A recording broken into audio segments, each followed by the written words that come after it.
Welcome back everyone to another painting video. Let's start off by taking a look at the palette. We have titanium white, ultramarine blue, viridian hue, yellow green, ivory black, burnt sienna, burnt umber, and crimson, as well as some sky blue that I'm going to be adding. Using my laptop for reference photos, I prepare a quick thumbnail sketch for the composition, which I then transfer onto the canvas. Now, normally I like to take a little bit more time developing my composition before putting any paint onto the canvas, but this time I'm trying something new, so we're going in a different direction from the outset. What am I doing differently with this one, you might ask? Well, instead of designing my composition thoroughly out before sketching it in, I'm taking a vague thumbnail sketch, and with my reference photos, I'm going to paint a grisaille, not just a sketch. What is a grisaille? Simply put, it is a painting without color, like a black and white photo. Now, they are usually painted all in grays, with a completed range of tones, but in this case I made my grisaille a brown one. Because all of the colors that I'm going to be using in the Seascape are pretty much all going to be cool colors, I wanted something underneath to warm everything up a touch. This grisaille is going to be a unique avenue for me not only to figure out what the composition will look like in detail, but also will provide me with a stable underpainting to paint over and glaze. I originally did not plan for starting with a grisaille.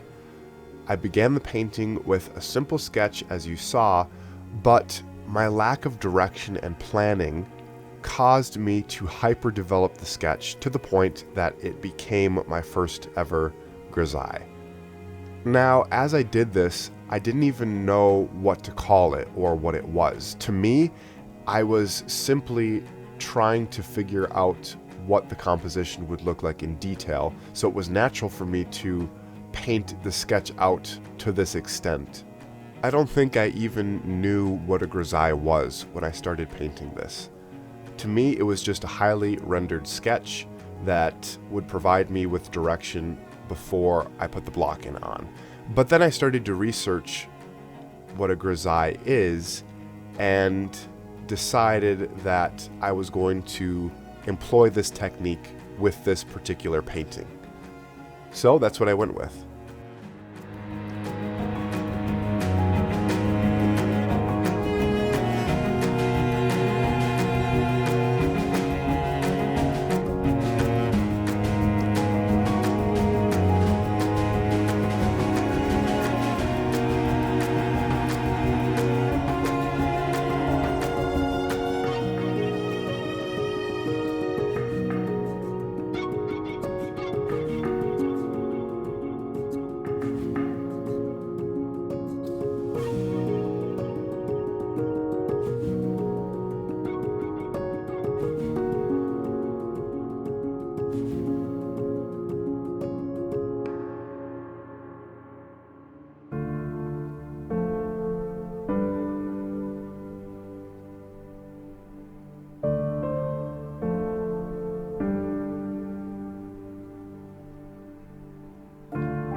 Why even paint a grisaille, you might ask?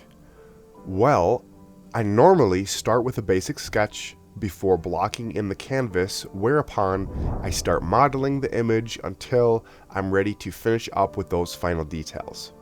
However, when I paint a grisaille like this, it actually changes my painting process. When I've finished the grisaille, I wait for the entire thing to dry totally, then I glaze over the top of it, which brings me to the point where I'm ready to finish up the painting from there with some final details. If you're wondering what glazing is, that is what we're doing right now.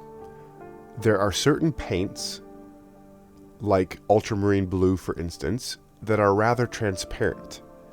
We can use them to stain or tint the dry grisaille underneath to color it while still maintaining the tones of that grisaille, or tonal underpainting. Some paints, like titanium white, are a little bit more opaque, which means that they're going to cover up completely anything they go over the top of. And I did have to use a lot of titanium white for this painting, but I simply followed my grisaille like a map, and I was able to, albeit change a lot of the grisaille by using more opaque colors sometimes, like that titanium white. I still was able to use the grisaille, like I said, as a map to paint over the top of, and there was a lot of things about the grisaille I did want to change, which ended up working out in the end.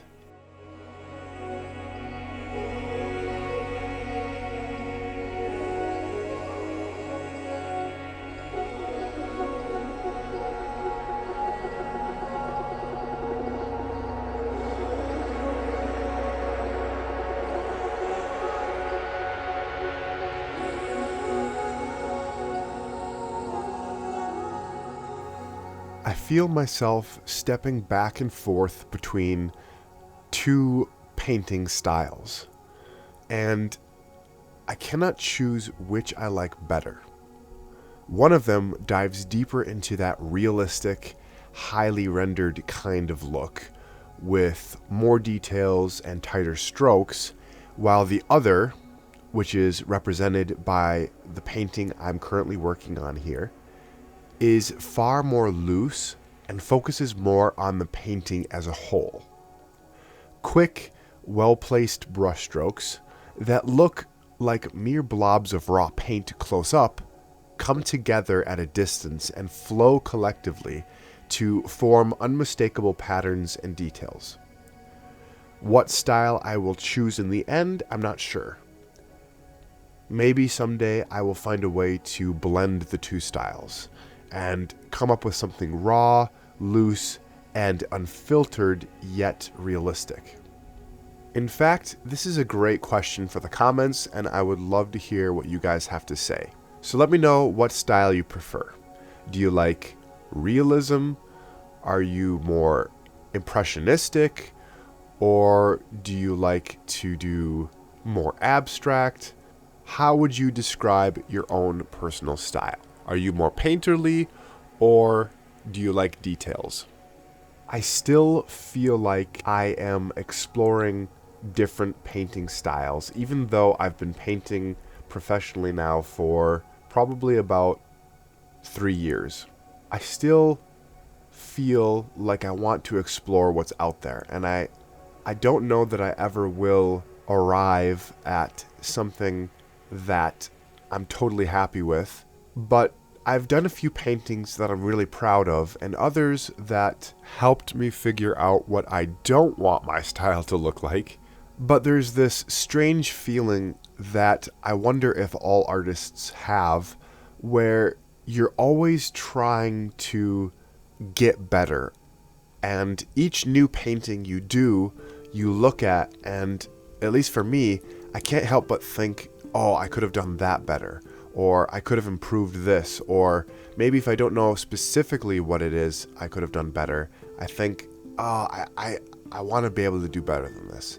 And I suppose that's a good thing because it keeps you growing. I've heard it said, if you're green, you're growing.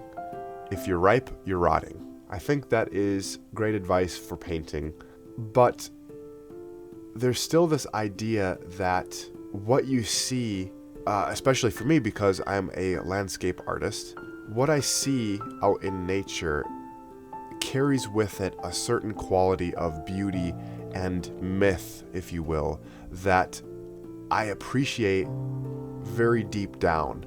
And my painting is an effort of mine to try to convey something about it, something about that myth that I'm impressed with when I look at an ocean or a copse of trees or something like that. There are many ways of capturing that myth that we see or feel. There's poetry, there's music, etc. All different avenues that we take to try to capture the beauty that we see, because in the end, we cannot help but be inspired by the beauty of creation. Alright, so at this point, I have finished up with my first layer of that glazing, and what I did is I took a picture of it and I went on to GIMP, which is a lot like Photoshop, on my computer, and I started to tweak the image a little bit in order to make sure that everything about the composition was exactly the way that I wanted it to be as I finished up. And one of those changes that I did decide to make after reviewing the painting was I wanted to lower the horizon. So I'm going ahead and doing that now. The painting was totally dry at this point, so I was able to paint right over the top of dry oil paint. So I lowered the horizon, and then I decided to change the shape of this wave a little bit, which was very easy to do. Number one, because the paint underneath was totally dry, but also because I really had already done this on the computer with digital editing.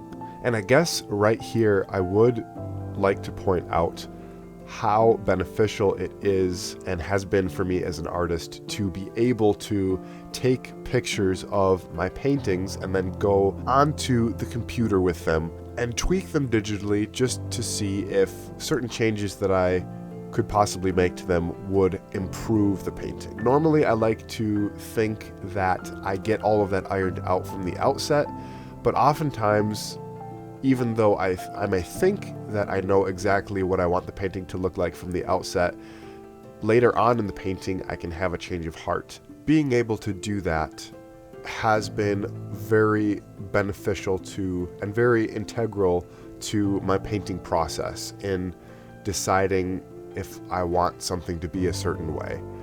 Being able to change it digitally without actually touching the painting helps me figure out and pinpoint exactly how I want the painting to look.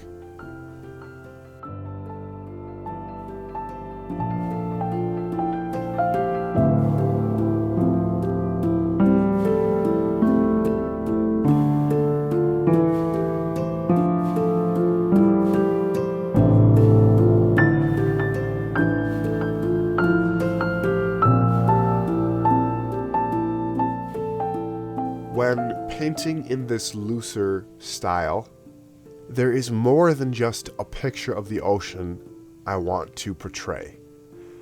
I could just go out and take a photo of the ocean if that's all I wanted to show, but there are certain things I want to depict that pure realism might miss. I want to highlight the way the water moves and reflects light. I want to create the feel of that roiling sea foam and froth, the way it clots together and floats in thick pillows on the undulating surface. That's not to say that I don't highly value realism and depicting something the way you would see it in nature exactly, to the point where you can't tell the difference between a photo or a painting. I do like that, and I think it is an incredible skill to be able to do that. And I myself have even recently painted paintings that I feel like looked like they could be a photo, and that was exactly what I was going for.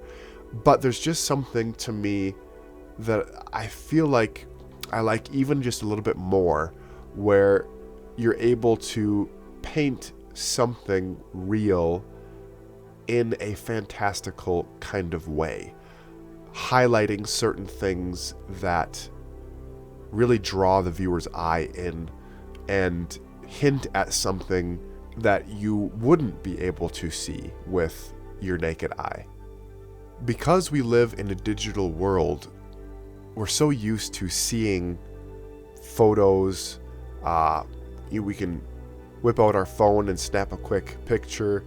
To me, I really appreciate a painting when I can tell it's a painting and not a photo. Again, don't get me wrong, I really do like to watch people paint something photorealistically, and it takes a tremendous amount of skill to be able to do that. But if we all painted photorealistically, I think we would miss out on a lot of unique beauty, just like we would miss out on a lot if all we read were facts and textbooks and not poetry. So I've been thinking a lot about this topic as I develop my own style, because I'm not exactly sure yet what I want my style to even be. But I do know I want someone who looks at my work not to say it's a painting of the ocean, even though that's what it is, but I'd rather hear them say, I wonder if such a place exists.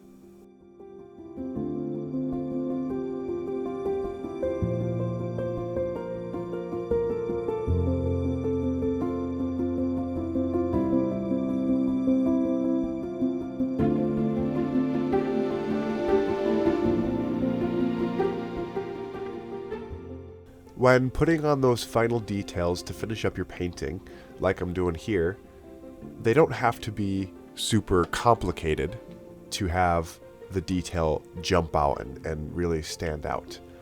All it takes is a well-placed mark and you're set. So in other words, details don't have to be hard, they just have to be well-placed.